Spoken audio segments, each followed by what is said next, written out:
कैसे होता है तारों का खात्मा, डेथ ऑफ स्टार्स। पिछले वीडियोस में हमने जाना कि आखिर तारों की जन्म कैसे होती है, उनका सर्वाइवल कैसे होता है, स्टार ट्विंकल क्यों करता है, नेबुला क्या होता है, और अब हम जानने वाले हैं कि आखिर तारों की डेथ कैसे होती है। जी हाँ दोस्तों, मैं तारों की मृत्यु के बारे में बात कर रहा हूँ। सुनकर बड़ा अनबिलीवेबल सा लगता है, बट हाँ, ये बिल्कुल सच है कि तारों की भी मृत्यु होती है। तो चलिए देर ना करते हुए जानते हैं कि आखिर तारों की डेथ कैसे होती है। पर उससे पहले आपको स्टार फॉर्मेशन वाली वीडियो को पूरी देखनी होगी, तभी आपको ये वीडियो समझ आएगा। लिंक डिस्क्रिप्शन में दिया गया है, just go and watch. Now let's start this video. Red giant state. जब तारे के केंद्र कोर में मौजूद सारा हाइड्रोजन गैस खत्म हो जाता है तो फिर तारा सिकुड़ने लगता है, यानी छोटा होने लगता है। तारे के सिकुड़ने से उसके अंदर का टेम्परेचर धीरे धीरे बढ़ने लगता है और तापमान में हुई इसी वृद्धि के कारण तारे में बची कुची हाइड्रोजन गैस जलने लगता है और तारा एक बार फिर से जगमगाने लगता है। अब क्योंकि तारा जलता रहता है, इस कारण वह फैलना शुरू हो जाता है। तारे के बहुत ज्यादा फैलने के कारण उसकी आउटर सरफेस ठंडी होने लगती है। ठंडा होने के साथ साथ तारा अब जमने भी लगता है और इस तरह यह लाल रंग का एक बड़ा तारा बन जाता है, जिसे रेड जायंट स्टार कहते हैं। यह नाम इसके साइज एंड कलर के आधार पर दिया गया है। रेड जायंट स्टेट में जाने के कुछ समय बाद तक तारा लगातार फैलता और सिकुड़ता रहता है। तारे के लगातार फैलने और सिकुड़ने रहने की इसी अवस्था को पल्सर कहा जाता है। पल्सर अवस्था तक तो सभी तरह के तारे, चाहे वो हल्के हो या भारी, एक जैसा ही व्यवहार करता है। लेकिन इसके बाद अलग अलग मास के तारे अलग अलग व्यवहार दर्शाते हैं, यानी अलग अलग द्रव्यमान वाले तारे की एंडिंग अलग अलग तरह से होती है। विभिन्न तारों की मृत्यु को ठीक से समझने से पहले हमें चंद्रशेखर लिमिट को समझना पड़ेगा। तो आइए जानते हैं क्या है चंद्रशेखर लिमिट। भारत के महान वैज्ञानिक सुब्रमण्यम चंद्रशेखर ने बताया था कि जिन तारों का वजन हमारे सूरज के वजन से 1.44 गुना के बराबर या इससे कम होता है, वे तारे मरने के बाद व्हाइट ड्वार्फ स्टार बन जाता है। और जिन तारों का वजन हमारे सूरज के वजन के 1.44 गुना से अधिक होता है, वे अपनी जीवन यात्रा न्यूट्रॉन स्टार या फिर ब्लैक होल के रूप में समाप्त करते हैं। चंद्रशेखर सीमा को आप वीडियो में दिए गए फॉर्मूला से भी आसानी से याद रख सकते हैं।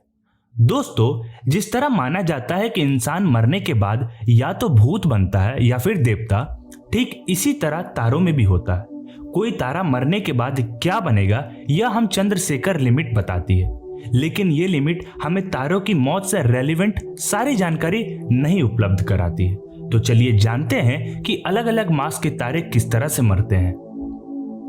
पहला, सूर्य के 1.44 गुने से कम द्रव्यमान वाले तारों की मौत। इस तरह के तारे पल्सर स्टेट में बार बार सिकुड़ने और फैलने के कारण अपनी आउटर लेयर अंतरिक्ष में ही छोड़ देते हैं। बाहरी परत को त्याग देने से अब इनमें सिर्फ एक घना केंद्र ही शेष रह जाता है। सफेद रंग का यह घना केंद्र हजारों साल तक अंतरिक्ष में बहुत ही धीरे से चमकता रहता है, जिसे व्हाइट ड्वार्फ स्टार कहा जाता है। हजारों सालों तक मंद मंद चमकते रहने के बाद यह तारा दूर अंतरिक्ष में कहीं खो जाता है। इस खोए हुए तारों को लाल वामन तारा, that is red dwarf star नाम दिया जाता है। इस तरह के तारों को ढूंढ पाना काफी सिर खपाने वाला काम माना जाता है। इस तरह एक कम द्रव्यमान वाले तारे का जीवन का अंत हो जाता है। व्हाइट ड्वार्फ स्टार काफी घने होते हैं। इसका अंदाजा इस बात से लगाया जा सकता है कि हमारे सूरज के बराबर साइज वाले एक सफेद बौने सितारे का मास हमारे सूरज के मास से लगभग 2 लाख गुना अधिक हो सकता है। यूं तो था कम औसत द्रव्यमान वाले तारों की मौत का प्रोसेस। चलिए दोस्तों, अब जानते हैं कि बेहद ज्यादा भारी तारों की मृत्यु की बेहद इंटरेस्टिंग प्रक्रिया क्या है। सूरज से 1.44 गुने से ज्यादा भारी तारों की मौत की प्रक्रिया। भारी तारों की मृत्यु हल्के तारों की मृत्यु से काफी हटके होती है। हल्के तारों के समान ये तारे व्हाइट ड्वार्फ स्टार में नहीं बदलते, बल्कि इनमें 2 पॉसिबिलिटीज होती है। सुविधा के लिए इन तारों को हम 2 वर्गों में बांट लेते हैं। नंबर 1 कम भारी वाले तारे, नंबर 2 बहुत ज्यादा भारी वाले तारे। अब एक एक करके जानते हैं कि इन दोनों तरह के तारों की मौत किस किस तरह से होती है। कम भारी वाले तारे में पल्सर स्टेट के बाद एक बड़ा धमाका होता है, जिसे विज्ञान की भाषा में सुपरनोवा एक्सप्लोजन कहा जाता है। इस विस्फोट के बाद तारे के अंदर मौजूद भारी तत्व लोहा दैट इज आयरन अंतरिक्ष में दूर दूर तक फैल जाता है। वैज्ञानिक मानते हैं कि पृथ्वी पर भारी तत्व भी किसी सुपरनोवा विस्फोट के परिणामस्वरूप ही आया है। इस धमाके के बाद भी तारे में कुछ मास बचा रहता है, जो अपनी ही ग्रेविटी से इकट्ठा होना शुरू हो जाता है और घना होता जाता है। बहुत घना हो जाने के बाद तारा और ज्यादा घना नहीं हो सकता और इस अत्यधिक घने तारे को ही न्यूट्रॉन स्टार कहा जाता है। इस तरह कम भारी वाले तारे अपनी जीवन यात्रा न्यूट्रॉन तारों में तब्दील होकर समाप्त करती है। बहुत ज्यादा भारी वाले तारे सूरज के मुकाबले 1.44 गुने से बहुत ज्यादा वजन वाले सितारे में पल्सर स्टेट के बाद एक बड़ा धमाका होता है, जिसे हाइपरनोवा एक्सप्लोजन कहते हैं।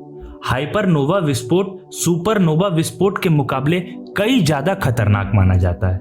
इससे तारे के चिथड़े अंतरिक्ष में दूर दूर तक फैल जाते हैं। हाइपरनोवा के बाद तारे में बचे हुए पदार्थ अपनी ही ग्रेविटी से सिकुड़ने लगता है और इन्फिनिटी यानी अनंत समय तक सिकुड़ता जाता है। इसके फलस्वरूप कृष्ण विवर यानी ब्लैक होल्स का जन्म होता है, जो अपने आसपास के पदार्थों को खाकर खुद की ताकत को और ज्यादा बढ़ाते रहते हैं। कुछ ब्लैक होल्स तो इतने अधिक घने होते हैं कि स्वयं से ही प्रकाश को भी गुजरने नहीं देते हैं। तो इस प्रकार बहुत ज्यादा भारी वाले तारे का भी जीवन शैली समाप्त हो जाता है।